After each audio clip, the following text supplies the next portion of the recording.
சட்டமன்ற கட்சி அந்த பிரச்சனை பிரச்சனை கட்சி பிரச்சனை இவங்களை நீக்கிறதுக்கு ஒரு யாரு சொல்லுங்க. ஒரு இயக்கத்தில் பாத்தீங்கன்னா இப்போ பொதுச்செயலர் எடப்பாடியார் வந்து எல்லாம் கட்சி விட்டெல்லாம் எடுத்துட்டு இருக்காரு, பதவி விட்டு நீக்கிட்டு இருக்காரு.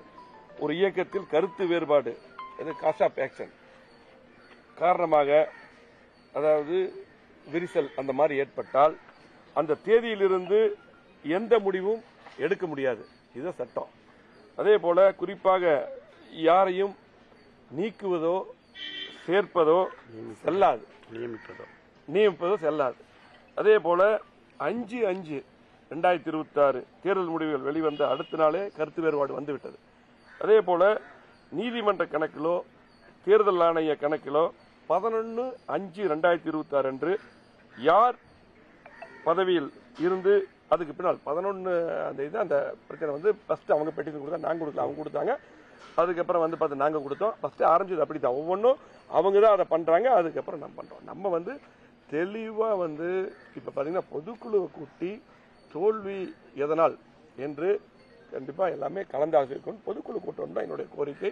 பொதுச்செயலர் அவர் தான் இருக்கான்னு சொல்லி போட்டு தெளிவா நானும் பேசினேன். சி வி செல்வன் பேசும்போது சொன்னாங்க, நத்தம் விஸ்வநாதன் நேற்று பேசும்போது சொன்னாங்க. ஆகவே அதுக்கு ஆரோக்கியமான முடிவு எடுக்காமல் இந்த மாதிரி வேலையை பார்த்துருக்காங்க. அதனால பாத்தீங்கன்னா நீதிமன்ற கணக்கிலோ தேர்தல் ஆணைய கணக்கிலோ 11/5/2026 என்று யார் பதவியில் இருந்தார்களோ அவங்க அப்படியே இருப்பாங்க. அதுக்கப்புறம் யாரை நீக்கினாலும் சேர்த்தாலும் செல்லாது என்பதுதான் உண்மை. இதுதான் சட்டப்படி. அதே போல இதேதான் அம்மா மறைவுக்கு பின்னால் பாத்தீங்கன்னா அந்த டயத்தில் பாத்தீங்கன்னா இப்ப பொதுச் சேரக்கூடிய அவர் எடப்பாடியார் அவர்களும் எப்படி முதல்வராக பொதுச் செயலராக எல்லாம் வந்தாரு, இதே விதிதான். ஆகவே அதன் அடிப்படையில் தான் நாங்களும் செயல்படுகிறோம்.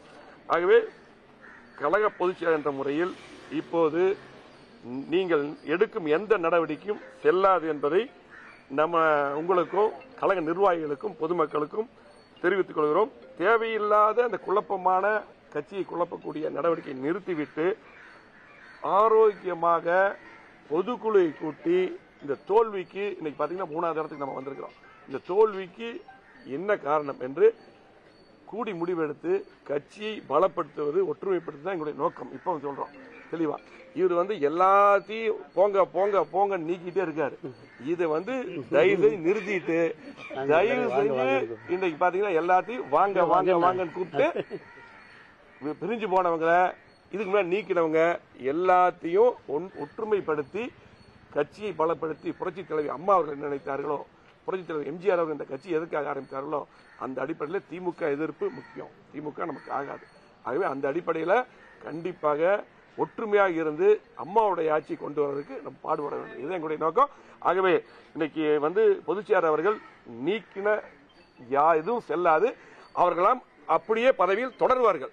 எல்லா பதவியில் அப்படியே தொடர்வார்கள்.